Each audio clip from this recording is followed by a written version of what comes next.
اعوذ باللہ من الشیطان الرجیم بسم اللہ الرحمن الرحیم رجال لا تلہیہم تجارت ولا بیع عن ذکر اللہ صدق اللہ مولانا العظیم۔ بارگاہ رسالت معاذ صلی اللہ علیہ وسلم میں درود پاک کا ہدیہ پیش کریں۔ اللہم صلی علی سیدنا مولانا محمد معدن الجود والکرم وآلہ واصحابہ الکرام وابنہ الکریم وبارک وسلم صلاة دائمة سرمدا ابدا۔ عزیزان گرام وقار، آج کی ہماری یہ تقریب تاج الشریعہ بدر الطریقہ وارث علوم اعلیٰ حضرت فخر ازہر مرشد برحق حضرت علامہ اختر رضا خان ازہری ادام اللہ اقبالہ رحمۃ اللہ تعالی علیہ کی عرس کی تقریب ہے۔ یقیناً دنیا میں اللہ تبارک و تعالیٰ کچھ بندوں کو بھیجتا ہے جو اپنی مختصر سی عمر میں لوگوں کے سوچ و فکر اور ان کے طور طریقے کو بدل کر اللہ والا بنا دیتے ہیں۔ نبی اسی لیے آیا کرتے تھے کہ بھولے بھٹکے ہوئے لوگوں کو سیدھا راستہ دکھائیں۔ کفر و شرک جب بڑھ جاتا تو اللہ تعالیٰ کسی نبی کو بھیجتا، نبی دعوت دیتے اور لوگوں کو ایک خدا کی طرف بلاتے، اچھائیوں کی دعوت دیتے، اخلاق اور انہیں تہذیب سکھاتے۔ لیکن جب رسول کریم صلی اللہ تعالیٰ علیہ وسلم کی آمد ہوئی، میرے آقا کے بعد اب قیامت تک کوئی نبی نہیں آنا ہے، میرے آقا رحمت عالم صلی اللہ علیہ وسلم خاتم النبیین ہیں، حضور کی نبوت کے بعد اب کسی اور کی نبوت نہیں ہے، آنے والا کوئی نبی نہیں ہے۔ لیکن جو کام پچھلے انبیاء اکرام کیا کرتے تھے وہ کام اللہ تعالیٰ اس امت کے علماء کو دے دیا۔ رسول کریم صلی اللہ تعالیٰ علیہ وسلم کی اس امت کے جو علماء ہیں، اسی لیے ان کو وارث انبیاء کہا جاتا ہے۔ یہ انبیاء اکرام علیہ السلام کے وارث کس کام میں ہیں؟ ان کی جائیداد میں، ان کی پراپرٹی میں نہیں، بلکہ ان کے علم میں اور ان کی تبلیغ میں یہ ان کے وارث ہیں۔ علماء دین کو اللہ تبارک و تعالیٰ نے نبیوں کا کام سونپا ہے، اور ان میں بھی ہزاروں علماء میں ایک ایسا عالم آتا ہے جو مجدد کہلاتا ہے۔ مجدد کا مطلب یہ ہوتا ہے کہ ہر 100 سال میں ایک ایسا عالم دین اللہ تعالیٰ پیدا فرماتا ہے جو امت پر اور دین پر آئے ہوئے گرد و غبار کو چھانٹ دیتا ہے اور دین کا صاف چہرہ امت کے سامنے پیش کرتا ہے۔ مجدد جیسے کہ امام اہل سنت فاضل بریلوی اعلیٰ حضرت امام احمد رضا خان رضی اللہ تعالیٰ عنہ، اپنی زندگی پاک میں انہوں نے اپنے قلم سے جہاد فرمایا اور اٹھنے والے ہر فتنے کا منہ توڑ جواب دیا۔ نبی اکرم صلی اللہ تعالیٰ علیہ وسلم کی شریعت طاہرہ کی حفاظت کی، اور جو گستاخیاں تھیں ان کا قلع کما کیا، اور ایک اچھا اور سچا اور ایک صاف ستھرا چہرہ دین متین کا وہ امت کے سامنے پیش کیا۔ اسی مجدد کے خاندان میں 100 سال گزرنے کے بعد آج بھی اللہ تبارک و تعالیٰ علماء پیدا فرما رہا ہے۔ ایک بات میں آپ کو بتاؤں، جب باپ نیک ہوتا ہے تو اس کی اولاد کو اس کی وراثت دی جاتی ہے۔ آپ کو میں سورۃ الکہف کی بات بتا دوں۔ سیدنا خضر علیہ السلام اور حضرت موسیٰ علیہ الصلوۃ والتسلیم کے درمیان جو واقعہ پیش آیا تھا، آپ کو پتہ ہوگا، تفصیل سے نہیں بلکہ میں مختصراً یوں عرض کرتا ہوں کہ حضرت موسیٰ علیہ السلام اور حضرت خضر چلے تھے، ایک کشتی میں بیٹھے، کشتی کو حضرت خضر علیہ السلام نے جگہ جگہ سے پھاڑ دیا تھا، واقعہ آپ نے سنا ہوگا، اور حضرت موسیٰ سے انہوں نے کہا تھا کہ میں کوئی بھی کام کروں تو تم پوچھنا نہیں۔ موسیٰ علیہ السلام نے پوچھا کہ ایسا کیوں کر رہے ہو، یہ کشتی والا مفت میں ہمیں بٹھایا ہے۔ حضرت خضر نے بتایا نہیں، پھر آگے جا کر کے کہا اس کے بعد کوئی سوال مت کرنا۔ ایک بچے کو انہوں نے حضرت خضر علیہ السلام نے ختم کیا، اس پر بھی حضرت موسیٰ علیہ السلام نے سوال کیا تھا، تو حضرت خضر نے کہا اس کے بعد آخری ایک موقع ہے، اگر میرے کسی کام پر آپ نے سوال کیا تو آپ کا راستہ الگ، میرا راستہ الگ۔ ایک ایسے گاؤں میں گئے حضرت خضر اور حضرت موسیٰ کہ گاؤں والوں سے کہا کہ ہم کو آج مہمان بنا لو، آج رات تمہارے ہاں ہم قیام کرتے ہیں اور کھانے پانی کا انتظام کرو۔ گاؤں والوں نے انکار کر دیا، ہم آپ کو مہمان نہیں بناتے۔ موسیٰ علیہ السلام اور حضرت خضر جب اس بستی سے نکلے تو اس گاؤں کے کنارے ایک دیوار پرانی گری جا رہی تھی۔ حضرت خضر نے اس کو مرمت کر کے ٹھیک ٹھاک کر دیا۔ حضرت موسیٰ علیہ السلام نے اس پر بھی سوال کیا، ان گاؤں والوں نے تو ہمیں کھانا بھی نہیں کھلایا، مہمان بھی نہیں بنایا، ان گاؤں والوں کی دیوار گر رہی ہے تو ہم کیوں صحیح کریں، آپ نے کیوں صحیح کیا؟ ہر ایک کی ایک ایک حکمت تھی جو حضرت خضر نے بتائی۔ وہ کشتی کو اس لیے میں نے پھاڑ کر عیبدار کیا کہ کنارے ساحل پر ایک ظالم بادشاہ ہے جو اچھی کشتیاں دیکھتا ہے تو غصب کر لیتا ہے۔ میں نے اس کی کشتی میں تھوڑا عیب لگا دیا تاکہ اس کی کشتی بادشاہ کے دست برد سے محفوظ رہے۔ اس بچے کا معاملہ یہ تھا کہ اس کے ماں باپ مومن صالح تھے، لیکن یہ ڈاکو بن کر کے ان کے کفر کا ذریعہ بنتا۔ تیسری جو وجہ بتائی اس کے لیے میں نے واقعہ آپ کے سامنے رکھا ہے۔ یہ دیوار کیوں میں نے بنائی؟ گاؤں والے تو ظالم ہیں، گاؤں والے تو ٹھیک نہیں ہیں، انہوں نے مہمان نہیں بنایا یا کھانا نہیں کھلایا، وہ برے ہیں۔ لیکن یہ جو دیوار ہے تو یتیموں کی ہے۔ وَأَمَّا الْجِدَارُ فَكَانَ لِغُلَامَيْنِ يَتِيمَيْنِ فِي الْمَدِينَةِ، تو یتیم بچوں کی یہ دیوار ہے اور اس دیوار کے نیچے خزانہ چھپا ہے، ان بچوں کے باپ نے خزانہ رکھا تھا۔ یہ بچے جب جوان ہو جائیں گے تو اپنا خزانہ نکال لیں گے، لیکن اگر یہ دیوار گر جاتی گاؤں والوں کو پتہ چلتا، خزانہ پورا ہڑپ لیتے، ان بچوں کا حق مارا جاتا۔ تو میں نے ان کی دیوار صحیح کر دی تاکہ ان کا حق سلامت رہے۔ اب اس میں ایک لفظ آیا ہے کہ وَأَمَّا الْجِدَارُ فَكَانَ لِغُلَامَيْنِ يَتِيمَيْنِ فِي الْمَدِينَةِ وَكَانَ تَحْتَهُ كَنْزٌ لَهُمَا وَكَانَ أَبُوهُمَا صَالِحًا۔ اللہ تعالیٰ نے قرآن میں فرمایا، حضرت خضر نے فرمایا ان دونوں بچوں کا باپ نیک آدمی تھا، ان بچوں کا باپ نیک آدمی تھا۔ اب تفسیر میں فرمایا گیا، تفسیر میں یہ فرمایا گیا ہے کہ یہ جو دو یتیم بچے ہیں ان کا باپ نہیں بلکہ ان کی ساتویں پشت پر دادا نیک تھا۔ ساتویں پشت پر باپ کا باپ کا باپ کا باپ، اس طرح سے ساتویں پشت پر جا کر نیک آدمی تھا، اور اس کی نیکیوں کی برکت سے اللہ تعالیٰ 7 پشتوں کے بعد آنے والی اولاد کی بھی حفاظت فرما رہا۔ اب اندازہ کریں، ایک بندہ نیک ہوتا ہے تو اس کی وراثت اس کی اولاد کو بھی مل جاتی ہے۔ اب یہاں پر میں نے یہ بات اس لیے چھیڑی کہ وقت کے ایک عظیم مجدد کو ہندوستان نے اپنی آنکھوں سے دیکھا، وہ عاشق رسول فنا فی الرسول، مصطفیٰ کریم صلی اللہ تعالیٰ علیہ وسلم کے دربار میں اپنا سب کچھ فنا کرنے والا، وہ عاشق صادق امام اہل سنت فاضل بریلوی اعلیٰ حضرت امام احمد رضا خان کی ذات ہے۔ جب انہوں نے اپنی زندگی عشق رسول میں فنا کر دی، اور جگہ جگہ تم ان کے کلام پڑھو تو سمجھ میں آئے گا، اس اعلیٰ حضرت سے اگر کچھ سننے کو ملتا ہے تو یہی ملتا ہے، جان ہے عشق مصطفیٰ روز فزوں کرے خدا، جس کو ہو درد کا مزہ ناز دوا اٹھائے کیوں۔ حضور پاک صلی اللہ تعالیٰ علیہ وسلم کی محبت کے ہی قصیدے پوری زندگی میں، جہاں پر بھی دیکھو، خاک ہو کر عشق میں آرام سے سونا ملا، جان کی اکسیر ہے الفت رسول اللہ کی۔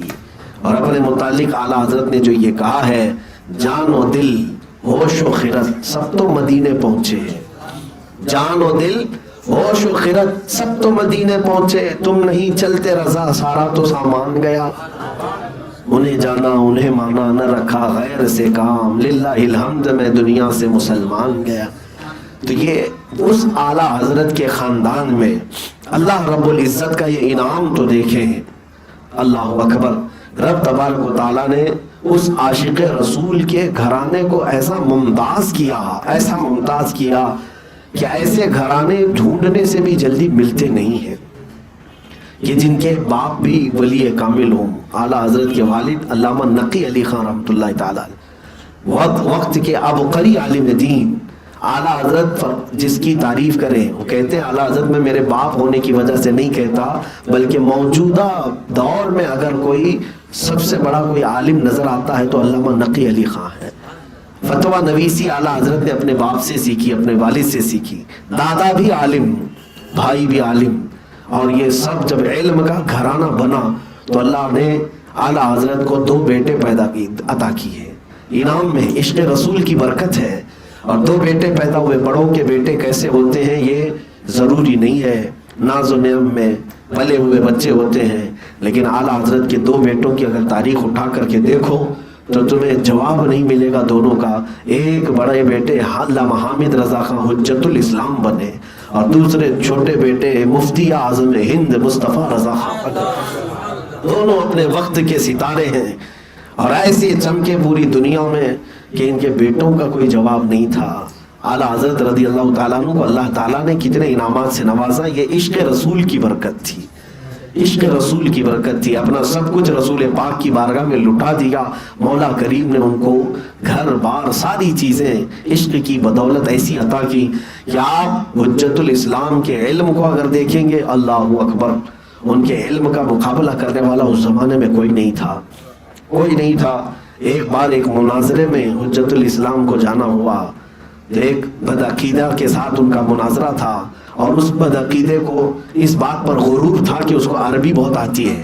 ہندوستانی لوگوں کو عربی آتی نہیں زیادہ. اس نے کہا کہ عربی میں مناظرہ کریں گے. اعلیٰ حضرت کے بیٹے سے کہا عربی میں مناظرہ کریں گے.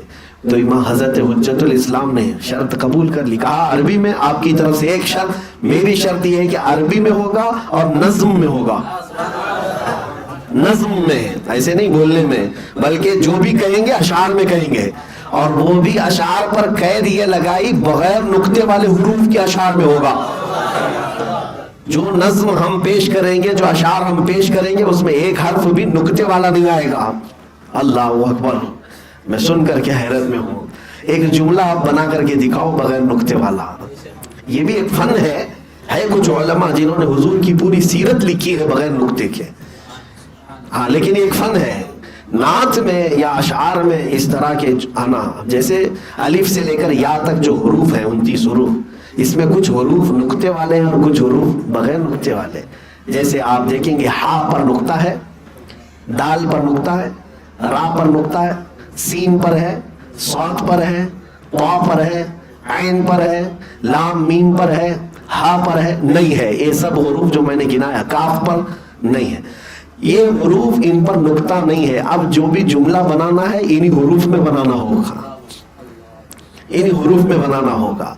اب اگر حضور کے لیے کہنا ہو, حضور کا نام محمد بغیر نقطے والا ہے, اللہ کا نام بغیر نقطے والا ہے, یہ تو استعمال میں آ جائیں گے.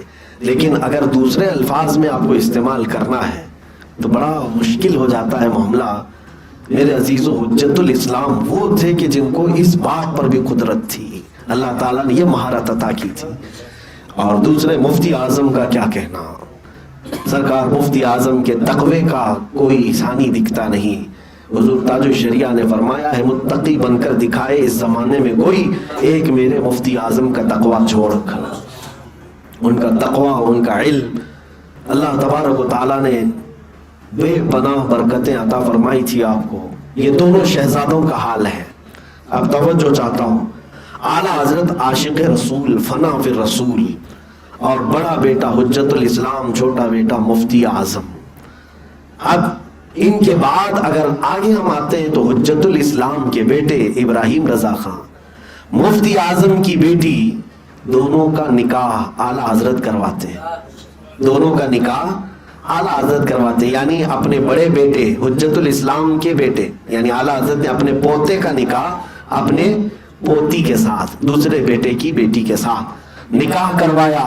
اور اس خمیر سے, ان دونوں کے اختلاط سے جو وجود دنیا میں آیا اسے تاج الشریعہ کہا.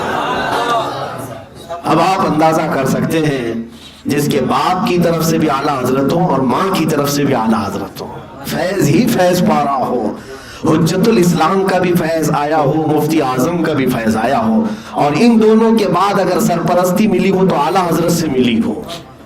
یہ کیا تمام چیزیں آ کر جہاں جمع ہو گئیں. اسی لیے میرے عزیزوں, آج بھی دنیا دنگ ہے. میں نے مرشد گرامی حضور تاج الشریعہ رحمۃ اللہ تعالیٰ علیہ کے ساتھ وقت بتایا.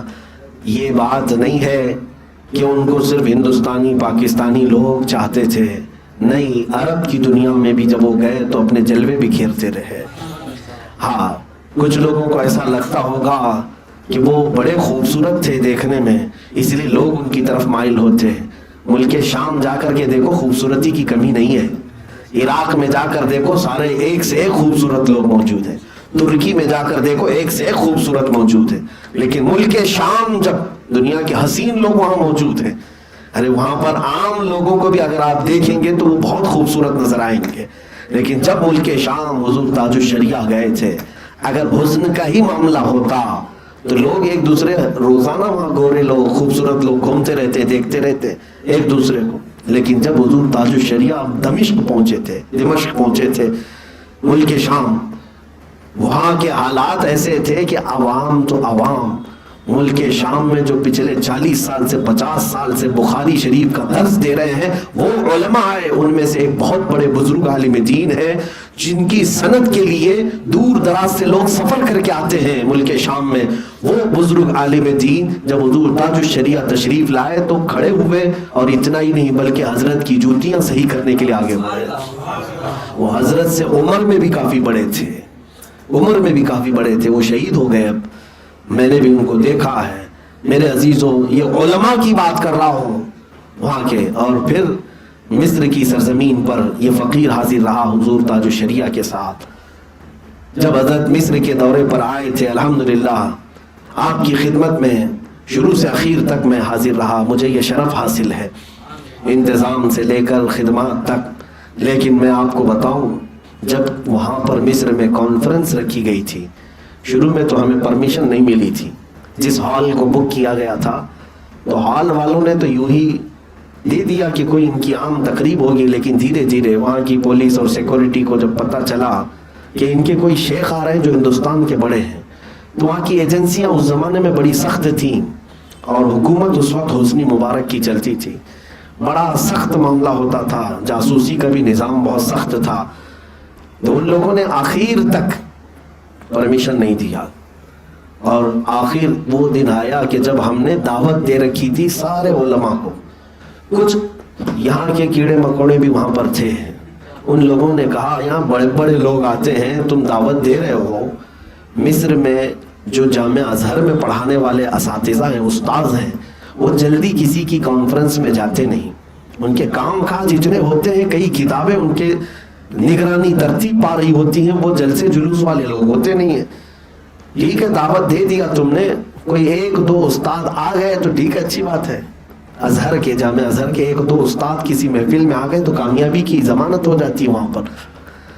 لیکن اس پر مزید یہ کہ پرمیشن بھی نہیں, اور ہم نے دعوت 100 کو دے کر رکھا ہے ہر جگہ. لیکن وقت مقررہ جب آیا 12 بجے اس کانفرنس کو دن کے شروع ہونا ہے, طلبہ بھی تھے, اب اساتذہ کے آنے کا وقت شروع ہو گیا. صبح 10 بجے تک ہمارے پاس پرمیشن نہیں. حالانکہ ایسا ہوتا نہیں ہے. ہال والے بھی جو تھے وہ پریشان ہو گئے اور کہا کہ نہیں ہمیں امن کی طرف سے یعنی ڈپارٹمنٹ کی طرف سے اجازت نہیں ابھی تک.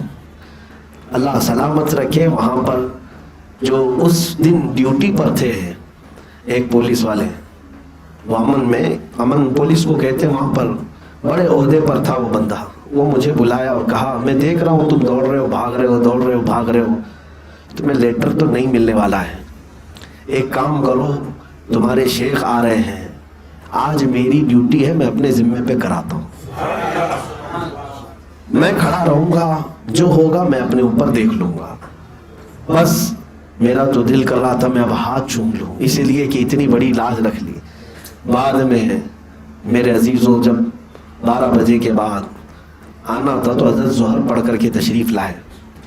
جیسے ہال میں آئے, جو لوگ ہمیں تانا مار رہے تھے کوئی آئے گا نہیں آئے گا, ایک استاد دو استاد آ گئے کوئی جامعہ ازہر کے تو دیکھ لیں گے. لیکن الحمدللہ ہمارے پاس آج بھی وہ رپورٹ موجود ہے, 27 علماء ازہر اس میں شریک ہوئے تھے.